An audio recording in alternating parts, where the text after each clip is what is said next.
அம்பளவு விழியாளே உன்னை என்றும் அடிபணியும் ஆசை போரளவில்லை.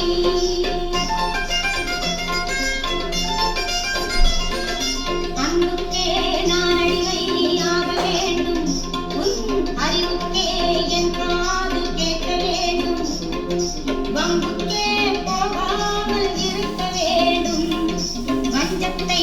என் நெஞ்சம் அறுக்க வேண்டும், பண்புக்கே உயிர் வாழ ஆசை வேண்டும், பரிவுக்கே நான் என்றும் பணிய வேண்டும், என் பக்கம் இவையெல்லாம் இருக்க வேண்டும்,